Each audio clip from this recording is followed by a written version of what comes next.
नमस्ते दोस्तों, astro destiny में आपका स्वागत है। कल जो एक एपिसोड हमने बनाया था मून पे 1 से लेके 5 तक का एपिसोड है, कंप्लीट किया था। 12th हाउस इसलिए नहीं किया था कि थोड़ा वीडियो लंबा हो रहा था। तो अगर आप देखना चाहो तो 1st से लेके 5th तक का मून के इफेक्ट हैं जो हाउस वाइज मैंने डिफाइन किए थे कल। तो इससे पहले वाला जो वीडियो पार्ट 1 मैंने लिखा है, पार्ट 2 में हम 6 से 12 ट्राई करेंगे कि 6, 7, 8, 9, 10, 11, 12 में मून के क्या क्या इफेक्ट हैं, क्योंकि यहाँ से एक भाग कंप्लीट हो जाता है फर्स्ट लाइफ आपका 1 से लेके 7 तक, और 7 से 12 एक अलग चैप्टर स्टार्ट होता है लाइफ का। तो वो खैर एक बहुत थोड़ा सा डीप वाली बात है, पर हम देखते हैं कि छठे में, 7वें में, 6 से लेके 12 तक में मून के इफेक्ट हम देखते हैं। इससे पहले बेसिक मैं मून का आपको वैसे फर्स्ट में मैंने डिटेल से बताया मून के बारे में कि मून आपके अप एंड डाउन है, ट्रेवल है, फूड है, चेंजेस हैं, और आपका सबकॉन्शियस माइंड है। तो इस तरह से रिलेटेड हम, आपकी मदर हो गई, सिस्टर हो गई, तो ये सब सिग्निफिकेंस है मोटा मोटा मून का। अब जो छठा भाव है, छठे भाव में मून एक सात्विक प्लेनेट है। तो छठे भाव में चंद्रमा का आना it's not a good position moon की। अगर मान लो मेलेफिक एस्पेक्ट हैं, सैटर्न, राहु, मंगल, केतु के साथ में है, तो थोड़ा सा और चैलेंजिंग सिचुएशन है। यहाँ पे कुछ बेसिकली रेमेडी सजेस्ट है, वो इस हम अभी पार्ट में डिस्कस कर लेंगे। अगर 6th हाउस में मून है तो नेचुरली है कि कहीं न कहीं थोड़ा सा एक वीकनेस पॉइंट देखने को मिल सकता है। चैलेंजेस यहाँ पे ये आ सकते हैं कि थोड़ी सी इलनेस, क्योंकि छठा भाव आपके डिजीज का है, जो कम टाइम तक के लिए जो डिजीज हैं, छोटी मोटी डिजीज हैं, वो है, प्लस आपका षड रिपु का है और कंपटीशन का है। तो ये सब छठे भाव से हम देखते हैं। तो छठा भाव त्रिक भाव में बहता है 6, 8, 12। तो ये स्थान थोड़े से चैलेंजिंग है लाइफ में 6, 8, 12 के। पर यही सब अगर इनके जो मेन देखो, ये 6, 8, 12 के अंदर कुछ अच्छी चीज़ें हैं, कुछ बुरी चीज़ें हैं। तो लाइफ में दोनों एक मिला-जुला असर आता है, बशर्ते कि हम अगर अलाइन होते हैं छठे, 8वें, 12वें से, तो दैट मीन्स है कि वो एनर्जी को अगर हम यूटिलाइज़ कर रहे हैं तो यही भाव हमें बहुत अच्छे बना सकते हैं। क्योंकि 6, 8, 12 वाले बहुत सारे चीज़ ऐसी भी हैं जहाँ पे कि लोग बहुत बड़े साइकोलॉजिस्ट हैं, डॉक्टर हैं, ये इनके कॉम्बिनेशन में 6, 8, 12 का बहुत बड़ा इन्वॉल्वमेंट होता है। वेल्थ वाइज भी देखा जाए तो भी बहुत मतलब अच्छे हाउसेस भी, मतलब अच्छा पॉजिटिव रिजल्ट भी दे पाते हैं।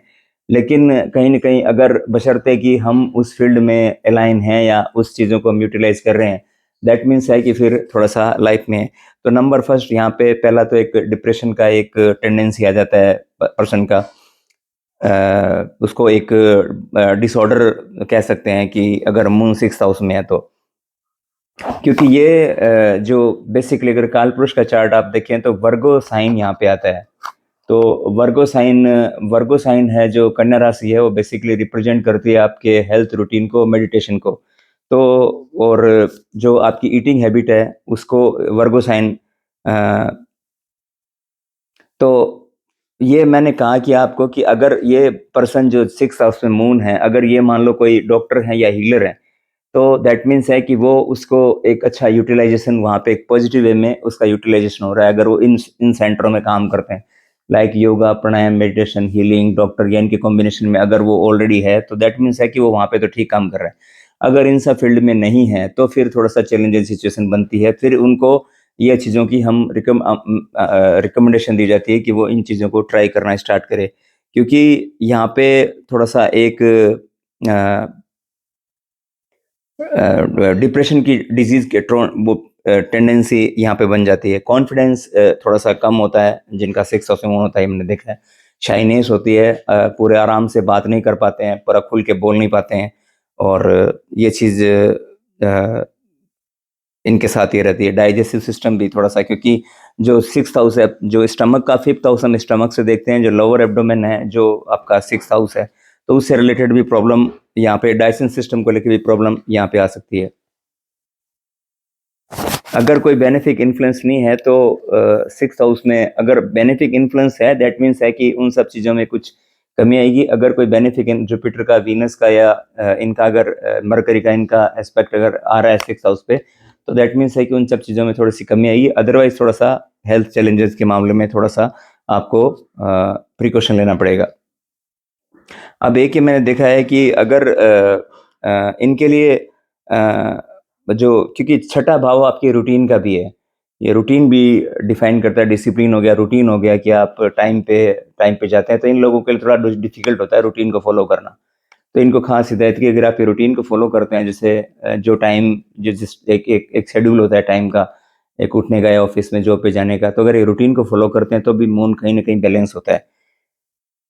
तो ये सब सिग्निफिकेंस है मून के 6th हाउस के।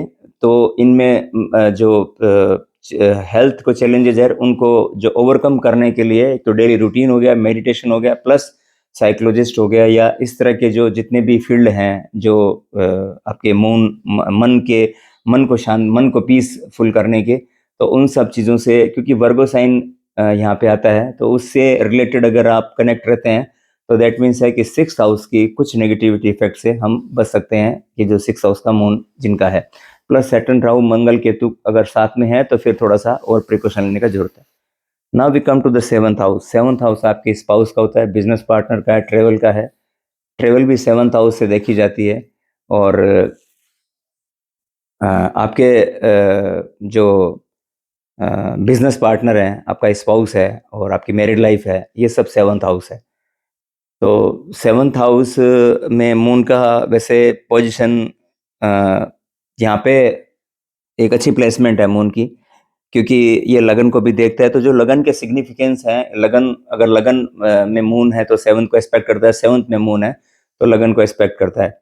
और वीनस यहाँ का नेचुरल कारक है, सप्तम भाव का।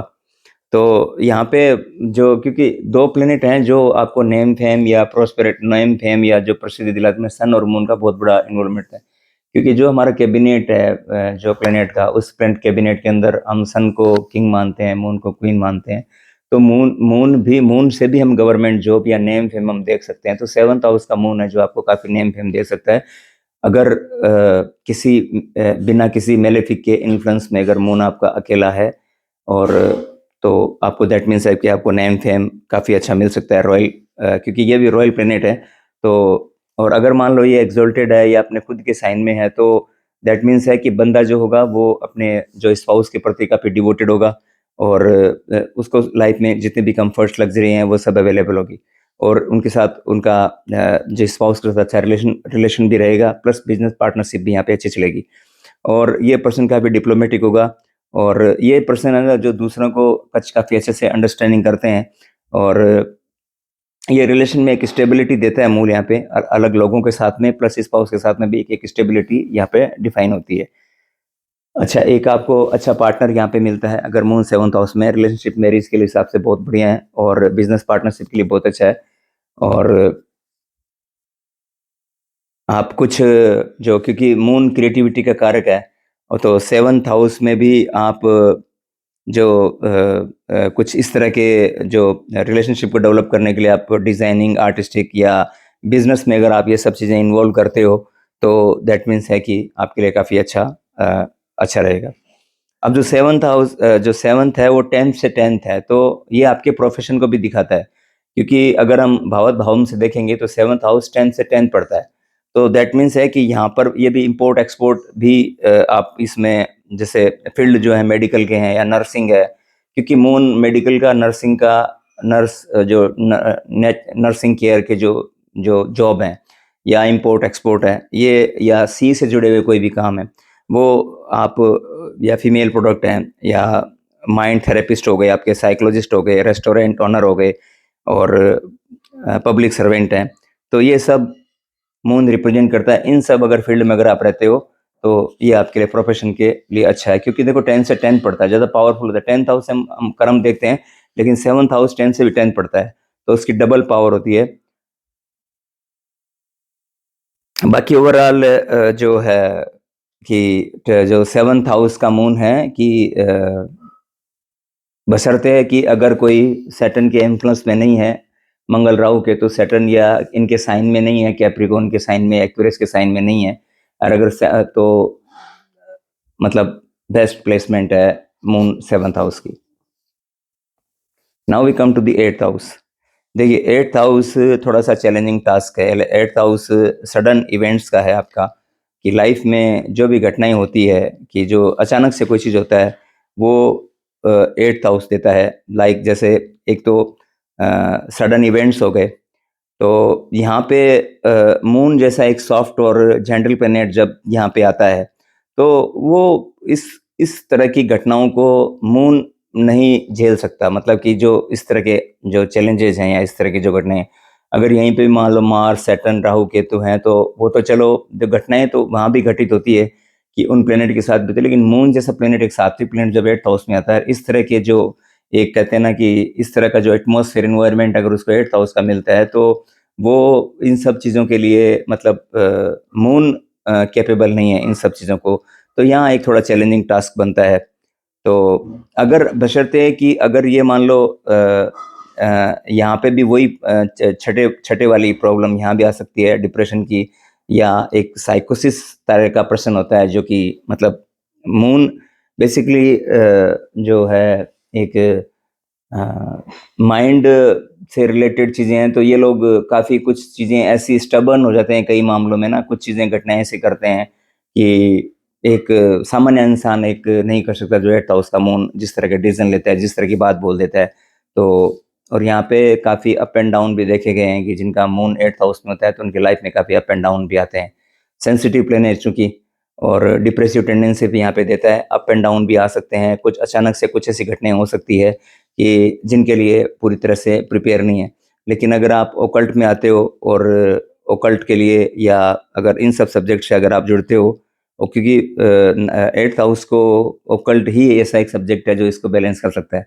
अगर आप ओकल्ट पढ़ते हो तो आपके लिए बहुत अच्छा रहेगा। तो आपका जो उस डायरेक्शन में आपके जो एफर्ट्स हैं, या जो मून की जितनी भी जो नेगेटिव चीज़ें आपको देखने को मिल रही है, वो सब आपकी यहाँ पे उसके थ्रू आप मेडिटेशन या ओकल्ट हैं, इनसे आपको रिलीफ मिल सकता है। ये था आपका eighth house. Then we come to the ninth house. Ninth house देखिए, नाइन्थ हाउस में मून का अच्छा प्लेसमेंट है। नाइन्थ हाउस ऑलरेडी मान लो कि एक धर्म त्रिकोण का नाइन्थ हाउस आपके स्पिरिचुअल गुरु का, और आपके लक का, आपके फॉर्चून का, आपके फादर का, और आपके लॉन्ग ट्रेवल्स का, जितनी भी तीर्थ यात्रा आप करते हैं वो सब, प्लस लंबी जर्नी जो आप करते हैं, तो नहीं, इन सब चीज़ों के लिए आपको मून का यहाँ पे रिजल्ट आपको अच्छा देखने को मिले। पर्सन काफ़ी मतलब इनका लक इनके साथ सपोर्ट करेगा। ये पर्सन काफ़ी रिलीजियस होगा। फॉरेन टूर ये बंदे कर सकते हैं, मून ट्रेवल को दिखाता है, तो ये फॉरेन टूर इनके साथ लगे रहेंगे। और अगर मान लो बहुत अच्छा मतलब इन्फ्लुएंस में अगर मून है, तो ये बंदा अच्छी एजुकेशन भी कर सकता है। और इसको जो वाइफ पार्टनर है, वो भी एक हाई रिलीजियस पार्टनर इनको यहाँ पे मून देता है। टीचर बहुत अच्छे होते हैं ये, फिलोसोफर, नेचर्स के थ्रू ये फिलोसोफर होते हैं कि ये सब नेचुरली इनमें टैलेंट होता है फिलोसफी का। तो इस तरह की क्वालिटी यहाँ पे मून, जो नाइन्थ हाउस का मून है, वो देता है। पिलग्रिम की यात्राएं, या फादर के साथ भी आपके अच्छे हैं रिलेशन है, आप अच्छी चैरिटी करते हो, और हाईली रिलीजियस लर्न पर्सन होते हो आप। और यहाँ पे प्रॉस्पेरिटी भी आपकी काफ़ी अच्छी रही है, अगर मून कोई नेगेटिव इन्फ्लुएंस में नहीं है। अगर नेगेटिव इन्फ्लुएंस में है, तो इन सब जो चीज़ें मैंने बोली है, इन सब चीज़ों में, कुछ चीज़ों में, क्योंकि नाइन्थ हाउस आपका देखिए टीचर, गुरु, टीचिंग और फिलोसफी, हाई लर्निंग है, आपके बिलीफ सिस्टम है, रिलीजन है, तो इन सबको मून दिखाता है। तो बंदा इनकी तरफ इंक्लाइंड ऑटोमेटिकली होएगा। अगर मून इनका नाइन्थ हाउस में है, तो इन सब चीज़ों की तरफ उसका इंक्लिनेशन रहेगा ही रहेगा। और अगर कोई सैटर्न का, या फिर मैं कहता हूँ कि मेलेफिक इन्फ्लुएंस में नहीं होना चाहिए, मून अकेला सिंगल हो, अच्छे शुभ प्रभाव में हो, तो रिजल्ट बहुत अच्छे मिलते हैं। लॉ अबाइडिंग पर्सन होगा, जो लॉ को अबाइड करेगा, और अच्छी स्टडी करते हैं, हाई फिलोसफिकल होते हैं, और रिलीजियस टेक्स्ट जितने भी अपने जो शास्त्र हैं उनको पढ़ने वाला बंदा होएगा। और मंत्र तंत्र विद्या ये सब है। हालांकि फिफ्थ हाउस से मंत्र तंत्र है, लेकिन नाइन्थ हाउस से भी बंदा जो है वो इंटरेस्ट शो करेगा इन सब चीज़ों को सीखने के लिए। एस्ट्रोलॉजी है या रिलीजियस टेक्स्ट है, इनको पढ़ने का, करने का उस बंदे को पूरे मन का उसको रहेगा। Now we come to the 10th house. देखिए 10th जो है, एक हम 10th हाउस में आपके कर्म देखते हैं, प्रोफेशन देखते हैं, आपका ऑनर है, आप कितना मतलब लाइफ में गेन करोगे या कहाँ तक आप पहुँचोगे, और सक्सेस का जो रेशियो है वो हम 10th हाउस से देखते हैं।